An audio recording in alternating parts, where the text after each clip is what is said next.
오늘 말씀 시리즈 23번째 시간입니다. 장애물이 없는 인생이라는 제목으로 하나님의 말씀 전하도록 하겠습니다. 여러분 혹시 햄릿 증후군이라고 들어보신 적 있으십니까? 셰익스피어의 작품인 햄릿의 이 주인공이 무엇인가를 결정하지 못하고 계속해서 갈등하는 그러한 것에 착안하여 만든 신조어라고 하는데요. 오늘날 정보 과잉의 시대 속에서 수많은 상품들이 있죠. 그 많은 상품들 중에서 무엇을 선택하고 무엇을 결정할지 결정하지 못하고 계속해서 고민만 하는 그러한 현대인들의 모습을 꼬집는 그러한 용어입니다. 자, 이러한 현대인들, 결정을 잘 하지 못하고 잘 선택하지 못하는 이러한 현대인들을 설명할 때 무엇을 갖고 있다라고 설명하냐면요. 결정장애, 선택장애를 갖고 있다라고 그렇게 말을 한다고 합니다. 자, 음료수 하나를 선택해서 먹으려고 하는데 너무나 많은 음료수가 있어서 뭘 선택할 수가 고민이 되는 겁니다. 자, 그래서 보시면은요, 아래 중간에 보시면은 음료수에 이렇게 쓰여 있다고 합니다. 뭐라고 쓰여 있죠? 아무거나라고 그렇게 쓰여 있는 그러한 음료수도 있다고 합니다. 뭘 먹을지 결정하지 못하는 오늘날 현대인들, 선택장애를 갖고 있는 그러한 사람들이 그냥 고민되면 아무거나 누르면 아무거나 꺼내줄게 해서 이렇게 요즘 메뉴판에 보시면은 아무거나라고 쓰여있는 그런 메뉴판들을 종종 볼 수가 있다고 합니다. 자, 현대인들이 장애가 많은데 오죽하면 이러한 장애도 있다라는 것이죠. 근데 올림픽을 만들었었던 사람인 이 쿠페르탱이요, 기본 종목으로서 5개 종목을 선택하게 되는데요. 그 5개 종목이 달리기, 사격, 펜싱, 수영, 그리고 마지막 경기가 바로 이 경기라고 하는데요. 바로 장애물 경기입니다. 다른 경기는 사람들이 반대가 심하지 않았었는데 유독 이 장애물 경기를 선정하는 데 있어서 많은 사람들이 반대를 했다고 합니다. 그럼에도 불구하고 이 쿠페르탱은 이 장애물 경기를 기본 경기로 선정하고자 그렇게 많은 애착과 노력을 보였다고 하는데요. 그 이유가 있습니다. 왜 그가 그렇게 이 장애물 경기에 강한 애착을 나타냈냐면 이러한 장애물 경기야말로 우리의 인생을 잘 대변해주는 그러한 경기가 바로 이 장애물 경기였기 때문이었다고 합니다. 저와 여러분들이 인생을 살아가다 보면 여러분들이 지금까지 경험해 본 것처럼 얼마나 많은 인생의 장애물들이 있습니까? 예기치 못했던 장애물들, 하나를 넘으면 또 다른 장애물이 등장하여서 우리가 놀랄 때가 너무나 많이 있지 않습니까? 그래서 누군가는 말하기를 인생은 마치 장애물의 연속과 같다라고 이야기함으로써 우리는 계속적으로 이어지는 그런 장애물들을 만날 수밖에 없다라고 설명을 합니다. 자, 그것이 저와 여러분들이 살아야 될 인생이라고 하는데 오늘 우리가 본문으로 살펴본 21번째 연애 오늘 말씀에 보시면은요, 우리의 눈을 사로잡는 그러한 말씀이 있는 것을 볼 수가 있습니다.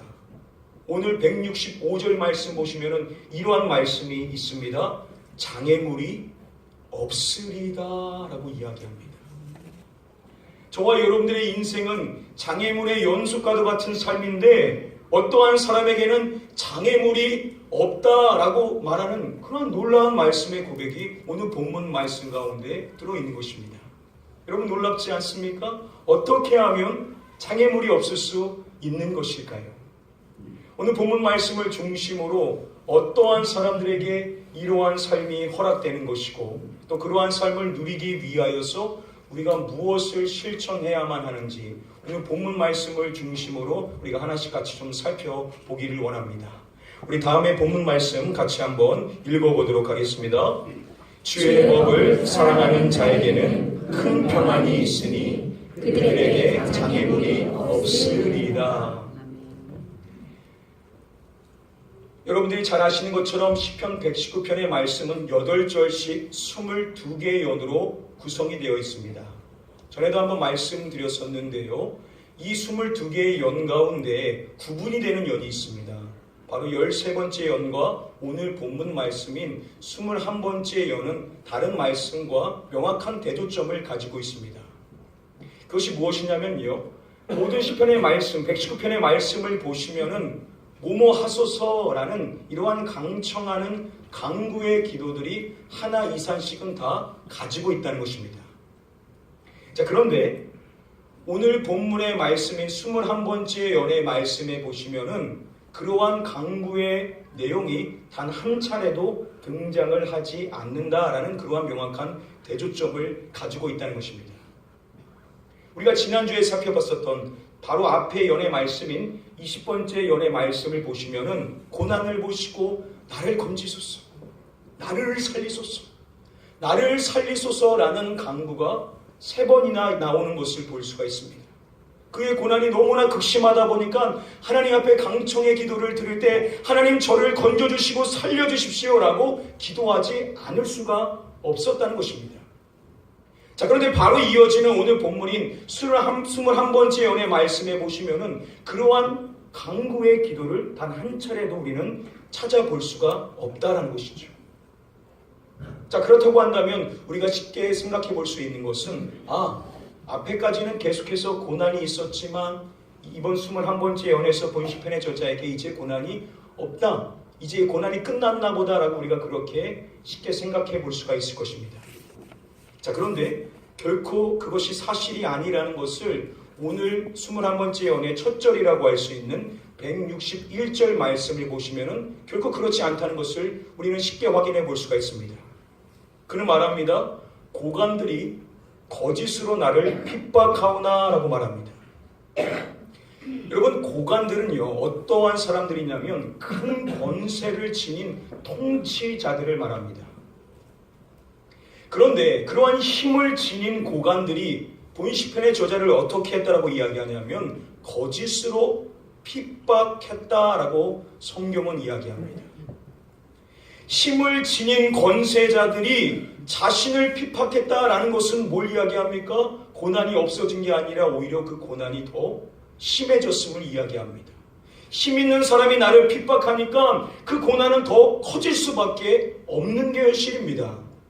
자, 그렇게 고난은 더 커졌는데, 고난은 더 심각해졌는데, 이상하게도 앞면에서는 그렇게 계속해서 강구했었던 그런 강구의 기도를 오늘 본문의 말씀에서는 단 한 차례도 찾아볼 수가 없다는 것이죠.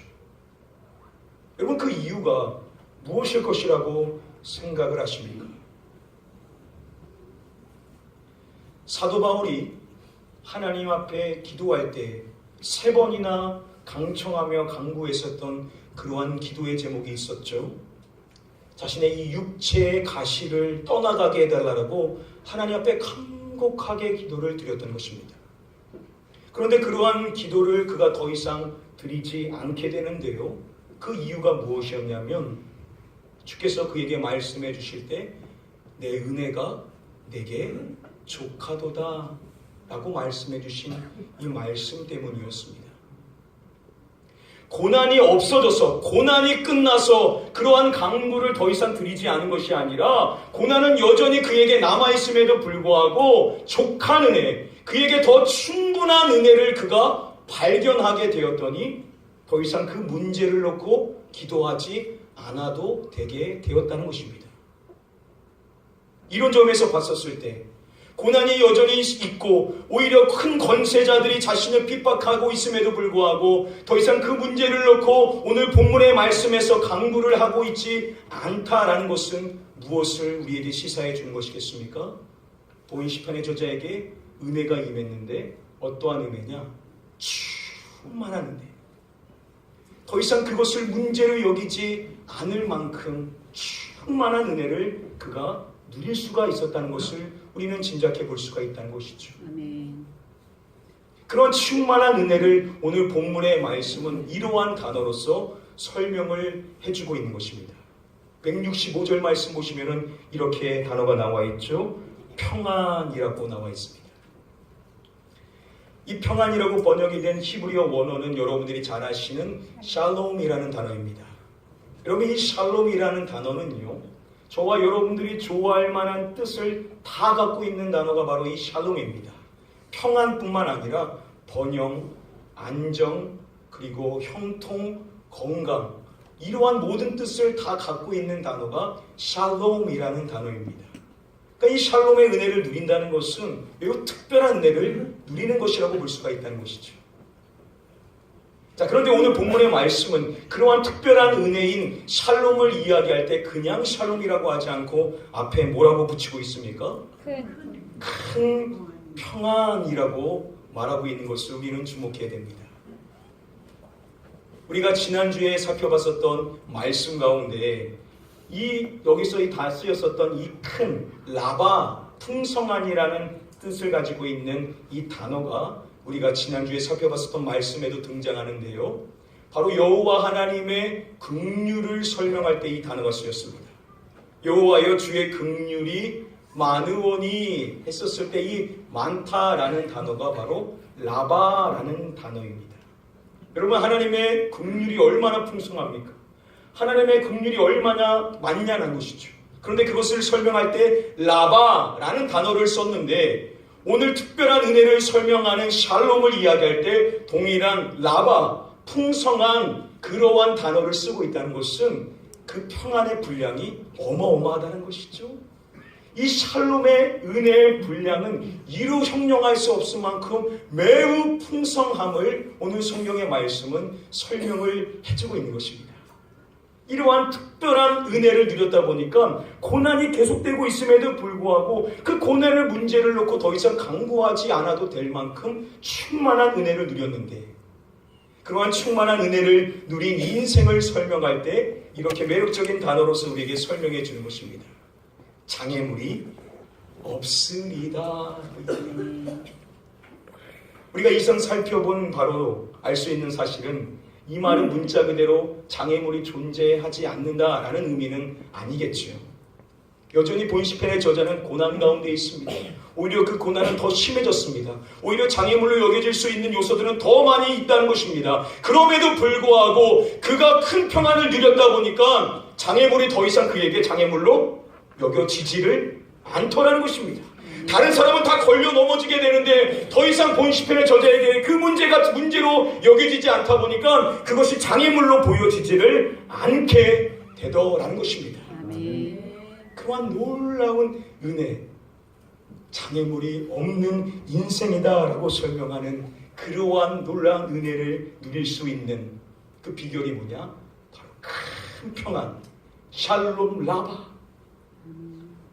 풍성한 샬롬의 은혜를 누리게 될 때 장애물이 더 이상 없는 것처럼 보여지는 인생을 살 수 있다라고 우리에게 말씀해 주시고 계시는 것입니다. 아멘.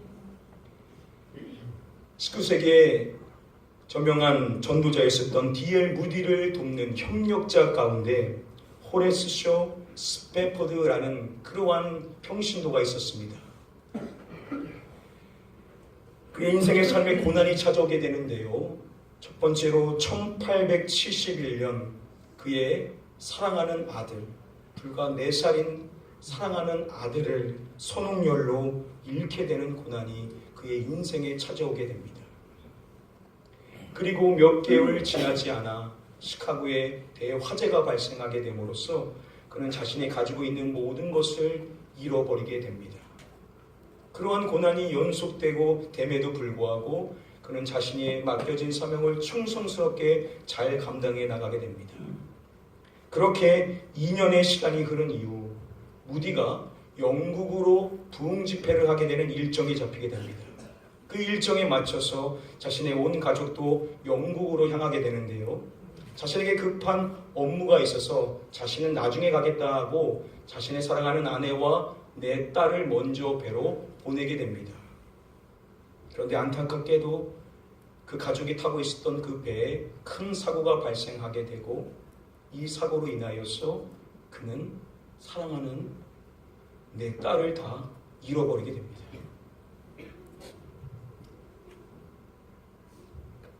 혼자 생존하게 된 아내를 데려오기 위하여 그가 배를 타고 영국으로 가게 됩니다.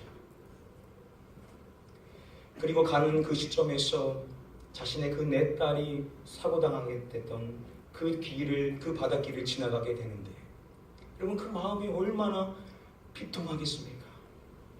하나도 아닌 4딸 눈에도 아프지 않은 그러한 내 딸을 다 잃어버린 그곳에서 그가 애통하며 눈물을 흘리며 절규를 하게 됩니다. 그런데 그때 하나님께서 그에게 말로 형용할 수 없는 놀라운 평안을 그 마음 가운데 부어주시게 되었고, 그때 그가 그 받은 바 그 은혜를 적게 되는데, 그 적은 내용이 우리가 부르는 찬송가의 가사가 되게 되죠.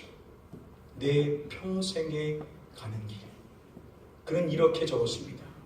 내 평생에 가는 길 순탄하여 늘 잔잔한 강 같든지, 큰 풍파로 무섭고 어렵든지 나의 영혼은 늘 편하다. 내 영혼 평안해. 내 영혼 평안해. 바로 이러한 평안, 하나님께서 주시는 이러한 평안을 큰 평안이라고 말할 수 있는데, 모두가 절망할 수밖에 없고 쓰러질 수밖에 없는 장애물의 인생의 삶에 놓여 있음에도 불구하고 장애물이 없는 것처럼 큰 평안을 누리게 되었던 그러한 사람들을 보게 됩니다. 바로 이 말씀의 고백을 하고 있는 본 시편의 저자 역시도 이러한 놀라운 큰 평안을 누렸던 것인데요. 그런데 여기서 우리가 중요한 사실을 기억해야 되는데, 그것이 무엇이냐? 지금 이 말씀을 고백할 때 본 시편의 저자는 이것을 개인의 사적인 고백으로 이 말씀을 기록하고 있지 않다라는 것입니다. 그가 고백하고 있는 지금 이 말씀을 보시면은 그의 말씀에 오늘 21번째 예언의 말씀의 주어를 싹 훑어보시기를 바랍니다. 다 주어가 누구냐면 내가 라고 고백하고 있죠. 자신이 개인적으로 하나님 앞에 드리는 고백을 기록하고 있는 것입니다. 자, 그런데 유독 165절만은 그렇게 고백하고 있지를 않다라는 겁니다. 그는 고백할 때 주의 법을 사랑하는 나에게 큰 평안이 있으니 나에게 장애물이 없으리이다 라고 고백할 수 있음에도 불구하고 이렇게 고백하지 않고 뭐라고 고백하냐면 주의 법을 사랑하는 자에게, 여기서 이 자라는 단어는 복수형 사람들이라고 쓰여 있습니다. 그리고 그러한 큰 평안이 있으니 나에게 라고 말하지 않고 그들에게 장애물이 없으리다 라고 고백하고 있다는 것입니다. 저는 이 말씀을 보면서 매우 놀라지 않을 수가 없었습니다. 시편 119편을 아주 오랫동안 연구해 오면서요, 서론이라고 할 수 있는 1년에 1절과 2절만 이런 식으로 나옵니다. 왜냐하면 서론이니까 서론으로서 일반적인 진술을 하고 그 다음부터는 계속해서 개인의 고백을 합니다.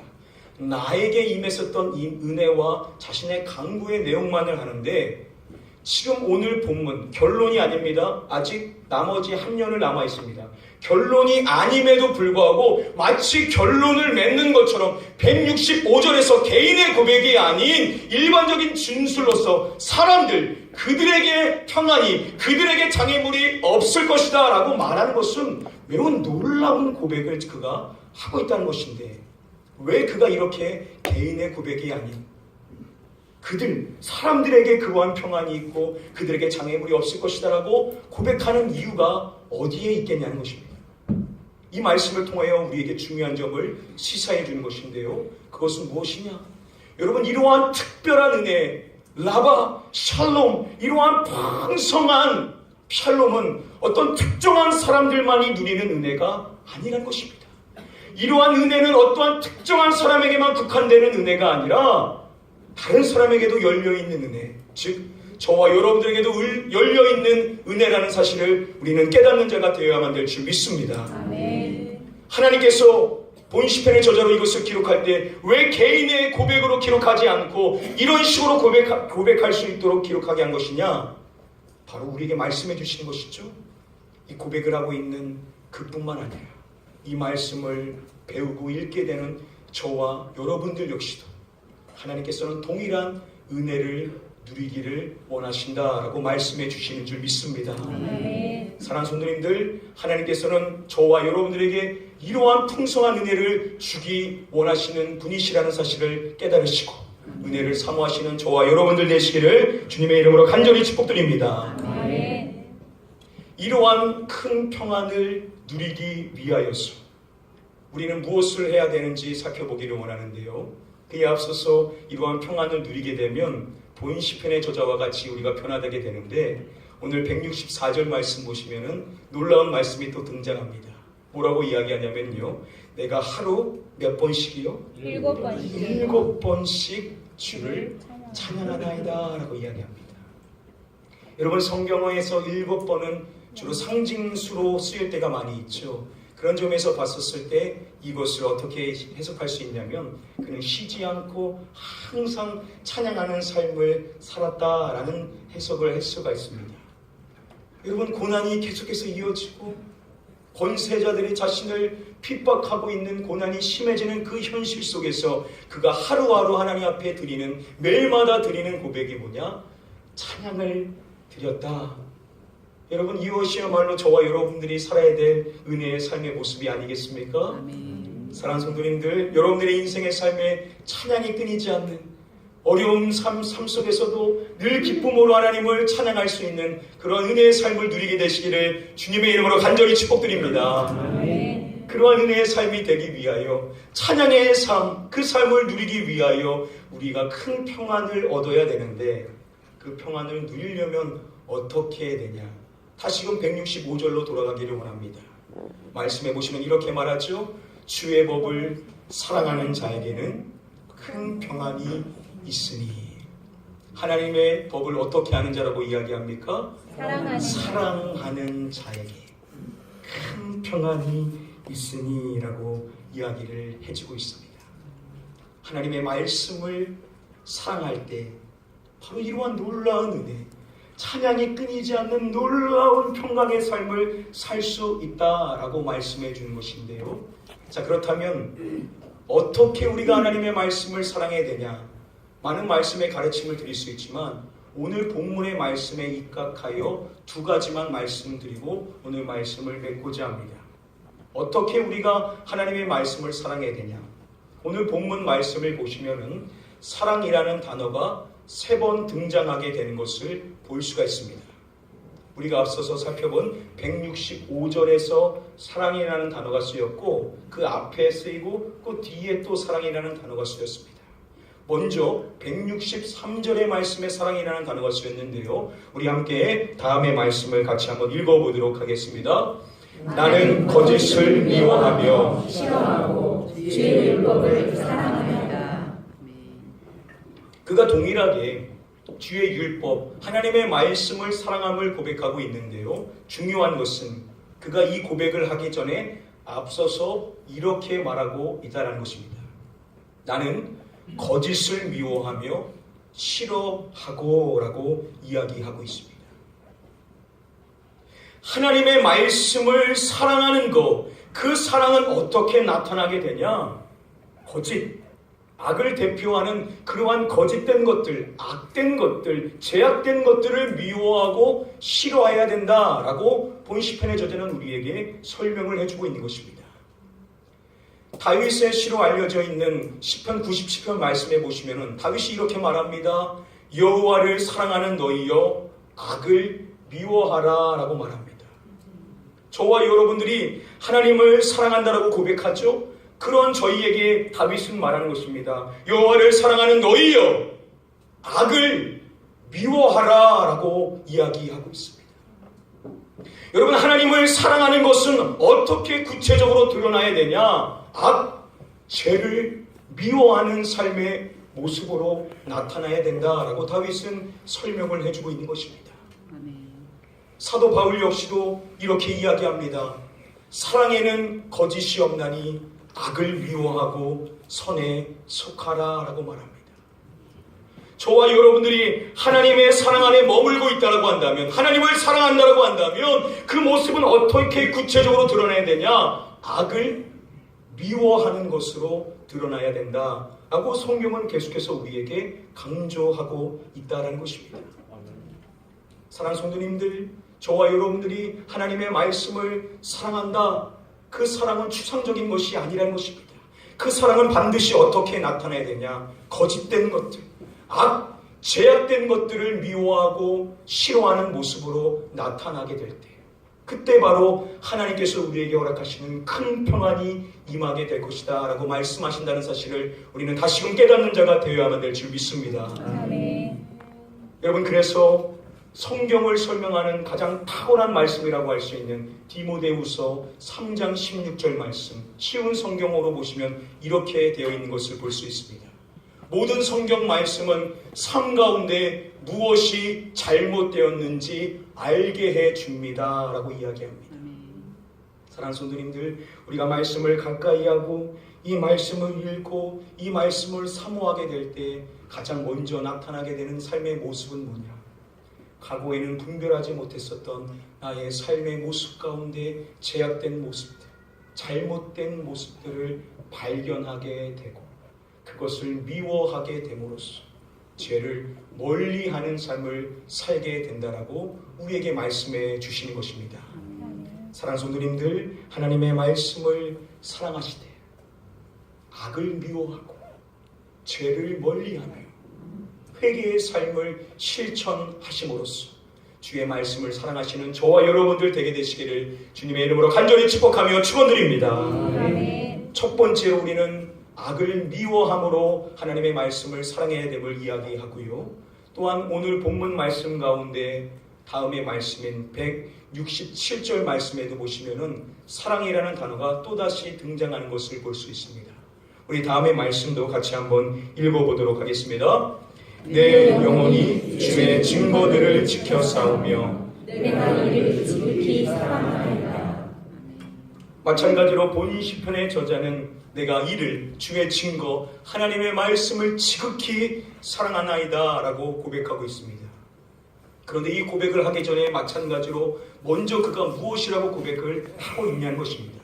그는 먼저 이렇게 말합니다. 내 영혼이 주의 증거들을 지켜 싸우며 라고 고백하고 있습니다. 이것은 마지막인 168절에도 동일하게 지켰다라고 고백이 나오는 것을 볼 수 있습니다. 사랑하는 성도님들, 하나님의 말씀을 사랑하는데 그 말씀의 사랑은 어떻게 구체화해야 되느냐? 하나님의 말씀을 지키는 순종의 삶, 하나님의 말씀을 삶으로 살아내는 그러한 순종의 삶의 모습이 있어야 된다라고 우리에게 말씀해 주고 있는 것입니다. 그래서 예수님께서 친히 우리에게 이렇게 말씀을 해주셨던 것입니다. 너희가 나를 사랑하면 나의 계명을 지키리라 라고 말씀해 주십니다. 저와 여러분들이 주님을 사랑한다라고 한다면 그 사랑은 어떻게 드러나야 되냐? 하나님의 계명, 주님의 그 계명을 지키는 순종의 삶으로 나타나야 된다라고 우리에게 말씀해 주시고 계신 것입니다. 또한 사도 요한도 우리에게 이렇게 명확하게 하나님의 말씀을 사랑하고 하나님을 사랑하는 것이 무엇인지 이렇게 설명해 줍니다. 하나님을 사랑하는 것은 이것이니 우리가 그의 계명들을 지키는 것이라 라고 설명해 줍니다. 너무나도 명확하게 설명해 주죠. 하나님을 사랑한다는 것은 무엇이냐? 다른 것이 아니라는 것입니다. 하나님을 향한 그 사랑은 어떻게 우리의 삶에 나타나야 되냐? 그의 계명들, 하나님의 말씀을 지키는 삶으로 나타나야 된다라고 우리에게 설명해 주고 있는 것입니다. 그래서 본 시편의 저자가 하나님의 계명, 주의 증거들을 사랑한다라고 이야기하기 전에 그가 고백하는 내용은 뭐냐? 그 사랑 이전에 그는 그 증거들을 지킨다라고 이야기함으로써 하나님의 말씀을 진정으로 사랑한다는 사람은 어떠한 사람이냐?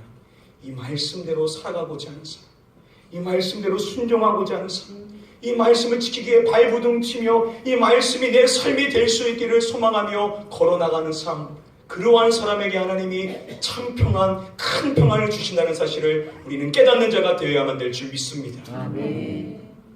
여러분, 큰 평안, 샬롬 라바, 장애물이 없는 인생, 찬양이 끊이지 않는 그 기쁨의 삶을 누릴 수 있는 비결은 복잡하지 않습니다.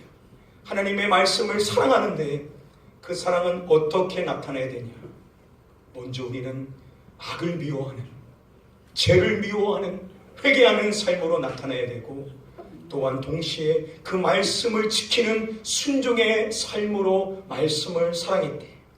이 두 가지 모습이 있게 되면 저와 여러분들의 인생에도 하나님이 주시는 큰 평안이 임할 수 있다는 사실을 깨달으시고, 아멘. 오늘부터 다시금 회개를 회복하시고 말씀 순종을 회복하실 수 있는 저와 여러분들 되게 되시기를 주님의 이름으로 간절히 축복하며 축원드립니다. 아멘. 오늘 말씀 정리해드림으로 결론 맺도록 하겠습니다. 여러분, 이제 119편 말씀 이제 하나의 연만 남겼습니다. 자, 오늘 말씀이 저는 결론 부분과 마찬가지다라고 생각을 합니다. 오늘 말씀을 통하여 하나님이 우리에게 첫 번째로 주시는 말씀의 가르침은 바로 이것입니다. 하나님께서는 다른 사람들만, 특별한 사람만이 그러한 샬롬의 은혜를 누리기를 원하는 것이 아니라 바로 이 자리에 있는 저와 여러분들에게도 이러한 은혜를 주시기를 원하신다고, 저와 여러분들도 이러한 큰 평안의 은혜를 받을 수 있기를 기대하신다라고 말씀해 주시고 계십니다. 여러분, 우리의 인생의 삶에 우리는 예기치 못할 장애물들 계속해서 만나게 될 것입니다. 그런데 그것이 문제가 되지 않는 것은 우리가 이러한 큰 평안만 누리게 되면 우리는 장애물이 없는 것처럼 인생을 살 수 있다라고 말씀해 주시는 것입니다. 그러한 삶을 누리기 위하여 우리는 두 가지를 실천해야 된다라고 말씀해 주십니다. 하나님의 말씀을 사랑하는 두 가지의 모습. 첫 번째 무엇이냐? 바로 악을 미워하는 삶, 죄를 멀리하는 삶, 회개의 삶을 실천하며 살아가는 그러한 삶의 모습, 그렇게 성경을 사랑하는 삶이 되어야 된다라고 첫 번째로 우리에게 설명해 주시고 계십니다. 또한 동시에 또 다른 모습이 있어야 되는데, 그 모습, 우리가 회복해야 될 모습은 무엇이냐? 하나님의 말씀을 입으로만 고백하고 끝나는 것이 아니라 우리의 삶의 현장에서 지켜지는, 우리의 삶의 현장에서 순종하며 살아가는 그러한 삶의 모습이 있어야 된다. 그것이 진정으로 하나님의 말씀을 사랑하는 것이다 라고 우리에게 설명해 주시고 계십니다. 사랑하는 성도 여러분들, 이 시간 축복합니다. 여러분의 남은 인생의 삶 살아가실 때 하나님이 주시는 그러한 큰 평안을 누리셔서 장애물이 없는 인생, 끊임없이 날마다 하나님을 찬양할 수 있는 삶을 누리시기를 주님의 이름으로 축복드립니다. 그러한 삶을 살기 위하여서 여러분 죄를 멀리하시고 말씀을 통하여 여러분들의 삶을 비춰보시고 회개할 것이 무엇인지를 꼭 생각하시고 하루에 꼭 한 번씩 이상은 회개의 기도를 하나님 앞에 드리시기를 바랍니다. 현대인들은 죄가 무엇인지도 모르고 인생을 삽니다.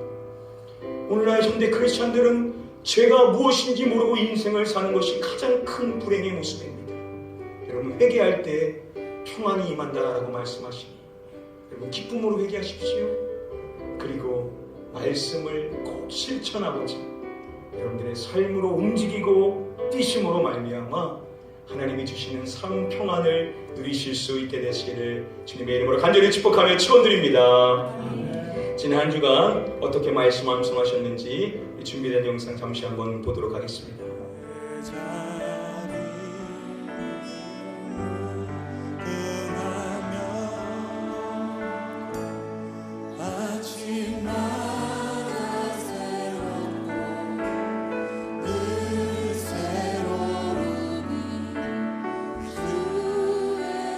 우리가 주의 법도들을 사랑을 보옵소서. 여호와여, 주의 인자하심을 따라 나를 살리소서. 시편 119편 159절 말씀. 아멘.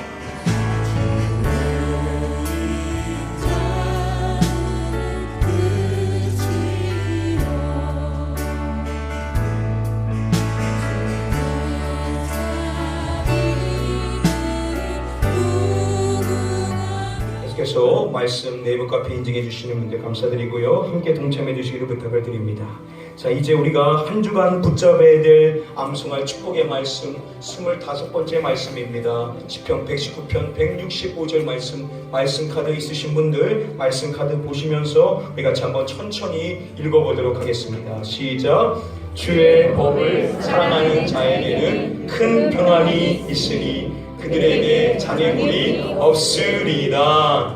아멘. 우리 자리에서 일어나셔서 찬양하실 때 우리 이 찬양으로 고백하기를 원합니다.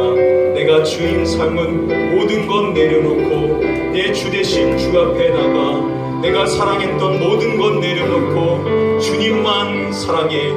주 사랑 거친 풍랑에도 깊은 바다처럼 나를 잠잠케 해. 주 사랑 내 영혼에 맞춰 그 사랑 위에 서리. 오늘 본문의 말씀과 매우 유사한 그런 고백입니다. 우리 같이 한번 가사를 생각하시면서 내 고백이 될 수 있도록 같이 한번 찬양하도록 하겠습니다. 내가 주인 삼은 내가 주인 삼은 모든 건 내려놓고 내 주 대신 주 앞에 나가 내가 사랑했던 모든 건 내려놓고 주님만 사랑해. 다시 한번 고백합니다. 내가 주인 삼은 모든 건 내려놓고 내 주 대신 주 앞에 나가 내가 사랑했던 모든 건 내려놓고 주님만 사랑해. 주 사랑 주 사랑 거친 풍랑에도 깊은 바다처럼 나를 잠잠케 해. 주 사랑 내 영혼에 맞춰 그 사랑 위에 우리 두 손 들고 찬양하겠습니다. 주 사랑 주 사랑 거친 풍랑에도 깊은 바다처럼 나를 잠잠케 해. 주 사랑 내 영혼에 맞춰 그 사랑 위에 서 그 사랑 위에 서리 그 사랑 위에 서리 그 사랑 위에 서리 그 사랑 위에 서리. 우리 자리 같이 한번 기도하겠습니다. 하나님, 주님의 그 사랑 위에 그 말씀 위에 서서 흔들림 없는 견고한 인생 큰 평안을 누릴 수 있는 삶이 되기를 원합니다. 이를 위하여서 내가 과거에 주인이 삼았던 모든 제약된 것들 다 내려놓고 회개하는 삶, 악을 미워하는 삶, 하나님의 말씀을 따라 걸어나가는 순종의 삶을 살아감으로써 하나님이 진정으로 말씀을 사랑한 자에게 부어주시고자 약속하신 그러한 참 평안, 큰 평안을 누릴 수 있는 심령 되게 하여 달라고 우리 사모하는 마음으로 우리 함께 통성으로 우리의 신앙을 위하여 같이 한번 기도하도록 하겠습니다. 기도합니다. 아버지 하나님, 이 시간에 하나님의 말씀을 사랑하는 자 되기를 원합니다. 하나님, 내가 하나님의 말씀을 사랑했습니다.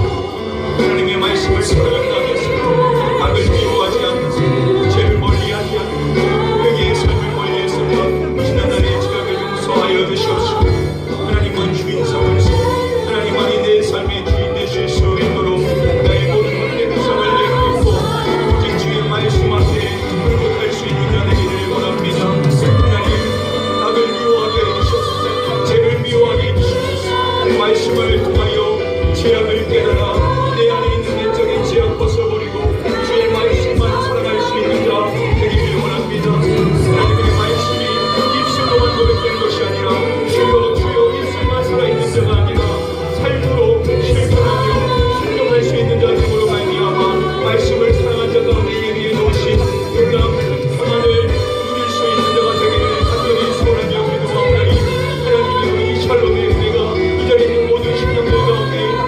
수 있도록 하나님의 말씀을 진정으로 살아갈 수 있는 자 될 수 있도록 한 주간 살아갈 때 우리에게 삶이 회복되어지며 하나님의 말씀을 구하여서 순종하는 삶, 실천하는 삶, 삶이 있는 진정한 고백이 될 수 있는 우리 모든 성도님들 될 수 있도록 은혜 허락하여 주시옵소서. 감사합니다.